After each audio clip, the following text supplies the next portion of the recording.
And welcome to the special edition of Hannity. Tonight, for the full hour, we will be joined by a lively studio audience. They're here to help analyze what we're calling the Obama effect. In other words, how the president's policies have brought this country to a tipping point.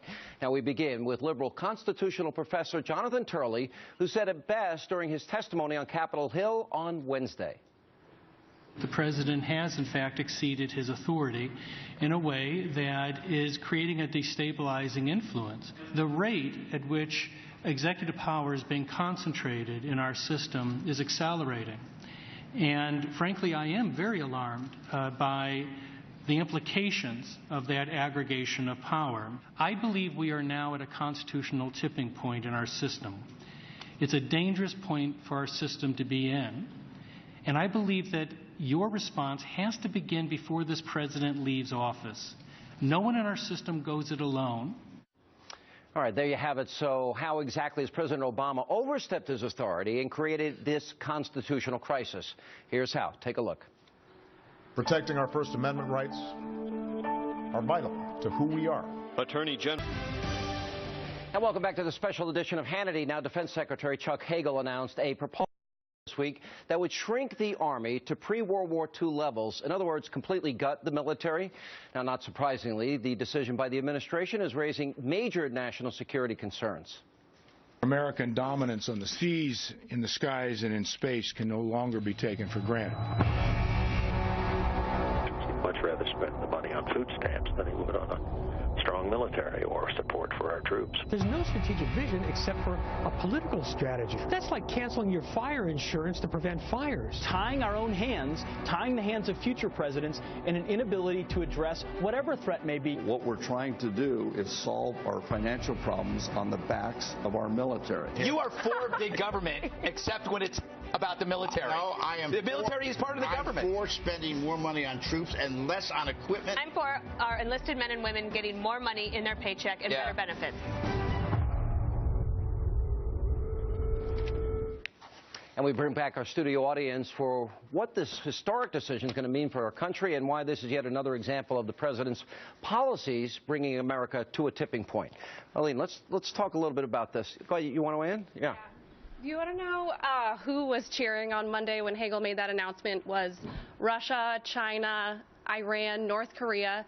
Global threats are on the rise. And what is Obama doing? He is cutting our troops to pre-World War II levels. And after two wars come to an end, absolutely, there's going to be cuts that have to be made, as they always do when wars come to an end. But you make smart cuts. You make ones that aren't going to have serious adverse repercussions on our national security, which is what we heard from Hagel. Judith, this is your main issue and probably the one we agree the most on. We often disagree. Right. But if you listen to Hagel, the point is coming where America is not going to dominate the seas and space and the military. And I'm thinking if the United States doesn't dominate, then right. Who's going to fill that void? Let's just raise the white flag now and say, okay, Russia. I mean, the fact that this was done in the middle of the Ukraine crisis, when the United States is supposed to demonstrate resolve, is just mystifying to me. Without any preparation whatsoever, it was just by fiat. And he's cutting stupidly. He's cutting money to the troops so that they have to take the food stamps. They're already on food stamps that the former vice president, was complaining about. I do not get this at all, and I don't support it. You can absolutely look at this from a national security effort, but also the lack of awareness of what this means to American families. When there are not sufficient troops to fight what's going on, and when suicide in troops is taking more than those are actually being killed, is a huge problem. And we're having a smaller troop force go out there with the families. We already know what could happen when you do deploy, but when you have families at home admitted struggling. that it would put American troops at risk. He said that, yeah. This is a reflection of the Obama administration's priorities. They're making cuts here, but Obamacare creates two new entitlement programs. At a time when we're looking to make cuts, I say cut the program that has, well, it begun now. No, the president's willing to take on $7 trillion in debt. Noah, why do I think that this void is going to be filled by a country that is not sympathetic to democracy and human rights, etc.? Because you're aware of history. Yes. This is just exactly what happens in these sort of instances. And writing in Politico magazine recently, Robert Kagan is with the Brookings Institution. He's not a neoconservative. He had a striking critique of this policy about the administration, which is pivoting to Asia, for example, which is actually a tacit admission that American ubiquity is a thing of the past, and that we're now focused on region-to-region military interventions, and that by itself is a destabilizing effect. The president has a very dismissive attitude toward American exceptionalism. He said, "Oh, well, just the like Greeks British thought they were exceptional, the Brits." Yeah. So the president, philosophically, going to your point, I don't think shares the concerns, at least of this panel and of a large majority of Americans. Go ahead, KT. We've been to this movie before, and that was after Vietnam, and it was in the Carter administration. Called the peace dividend, right? It was the peace dividend. Oh. We cut our military assistance. We sort of retracted for our position in the world. And what happened? The end result of that was that when our American diplomats were taken hostage in Tehran, we could not mount a successful rescue mission. We had 5 helicopters that were mired in the sand. We couldn't even rescue our own. So flash forward. When I went into the Pentagon in the Reagan administration, we were horrified by what we found. In the early 1980s, we had ships that couldn't sail because they didn't have fuel. We had airplanes that couldn't fly because our pilots hadn't had enough training hours. For every tank that was operational, there was one sitting right next to it that was cannibalized for spare parts. All that was bad. But the single worst thing was what we found was our young men and women, the junior enlisted personnel, they were on food stamps. And it showed, and it was America's retreat from the world. Now, Reagan got it back, but it called took it years. The gap of vulnerability. America was vulnerable. Monica, is America going back to vulnerability? Well, we are certainly in retreat. We are certainly in retrenchment. And again, this is part of the fundamental transformation of the nation of which he spoke. Remember, a big part of that is moving America away from superpower status to also RAND status. And the fastest and most efficient way you move the U.S. to that status is by gutting the military. What Hagel announced this week was part of something that's already been underway with massive budget cuts to the U.S. military. We're going to take a break. I promise I'm going to get everybody in. We'll take a break. All right, we're just getting going. We have plenty of time. We'll take a break. We'll come back. And welcome back to the special edition of Hannity. Now, throughout his time in office, President Obama and the administration have continuously encouraged Americans to depend on the government, decreasing the number of self-reliant individuals in the country. So, is America right now at a tipping point when it comes to its growing entitlement culture? Take a look. Barack Obama is the best food stamp president in American history. Food stamps give me an opportunity to focus more on a career. Do I have to apologize for the way the system's set up? Obama has no interest in reducing the debt. The priority is to increase entitlements. He wants to spread the wealth. Everybody in Cleveland, low minority, got Obama phone. You sign up if you're on food stamps, you on Social Security. It's just very difficult to beat Santa Claus, especially if the alternative is being your own Santa Claus. Contraception, as you know, can cost a woman over $3,000. That's practically an entire summer's salary. I'm more of a self-reliance guy.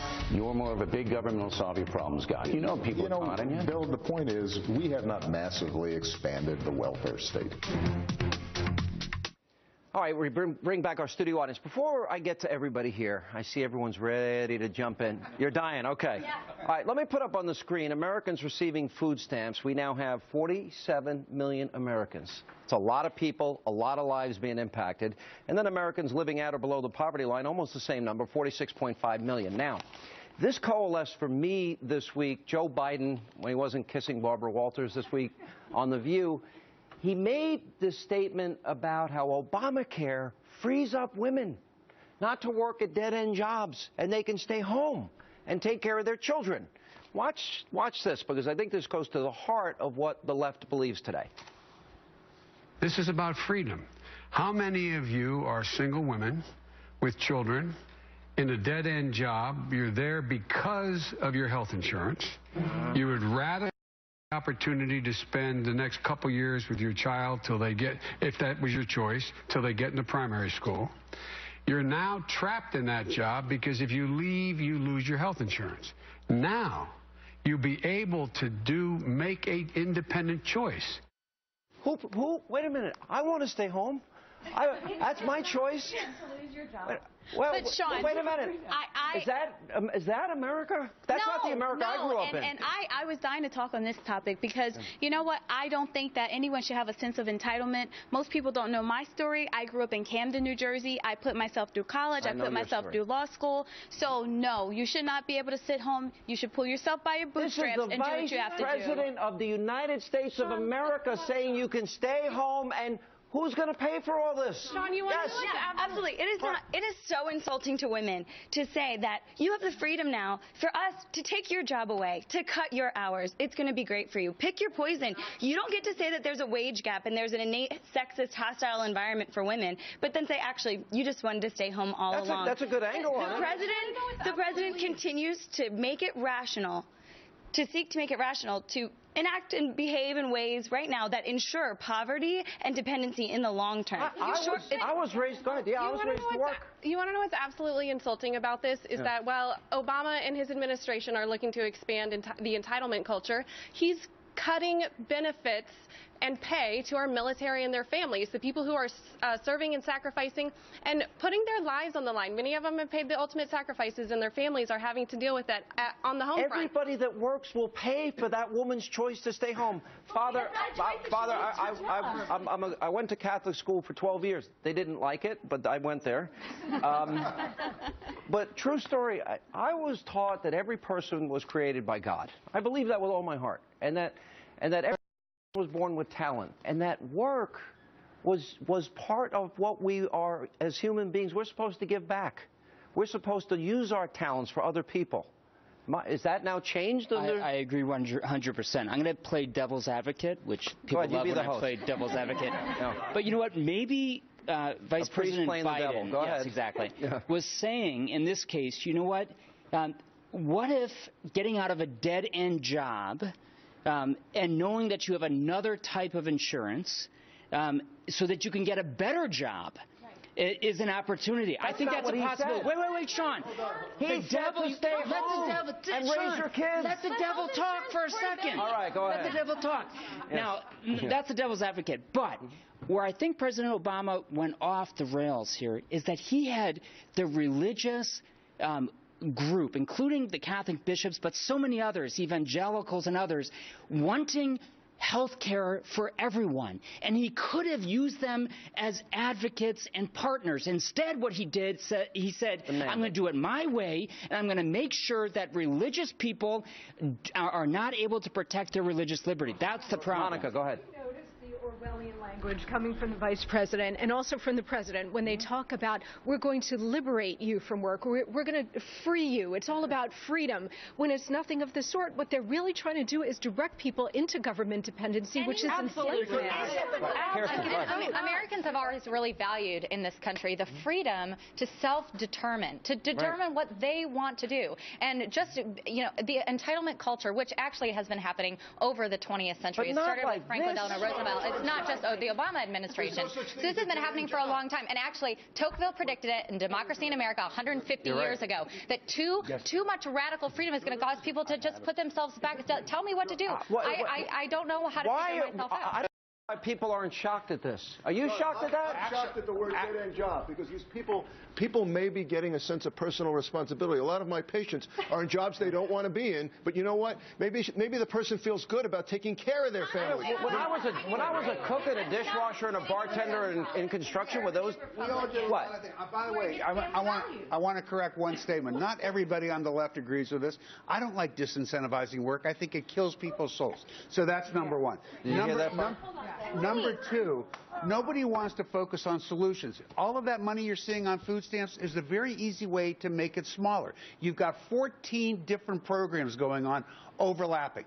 A kid that's in a family. I have a better solution. No, I don't like your solution. You don't even know what it's going to be. No, my solution is if we can get the government off the backs and the necks of energy companies, as I have interviewed more people in the energy world, there is more energy combined in this country, shale, oil, gas, and coal, than the entire Middle East combined. The CEO of Exxon not to complain that there's a fracking project in his neighborhood. Excuse me. Suing over it. Okay, that's his problem. Amy, real quick, take us out. Shows that most women wish they had the luxury to stay at home and raise their children. But what the vice president is talking about is not the luxury to stay at home, it's doing it on other taxpayers' dimes to get those subsidies in order to buy those health insurance plans.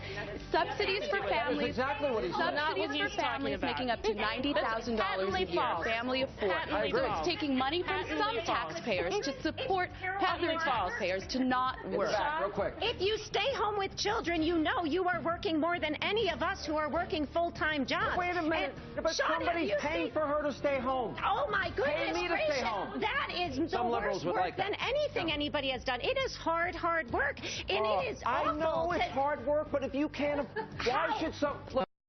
Why describe it as not working and relaxing around? Why does she get to have the other people pay for the raising of her children so she can stay home? Than raising the children? What's more important? I love your daughter. She's a sweetheart. Yes, I stay home for 6 months, but my husband and I built a lifestyle where we both had to work, so I couldn't. You do what you have to do. All right, I got a break. We'll take a break. We'll come back. And coming up next tonight here on Hannity.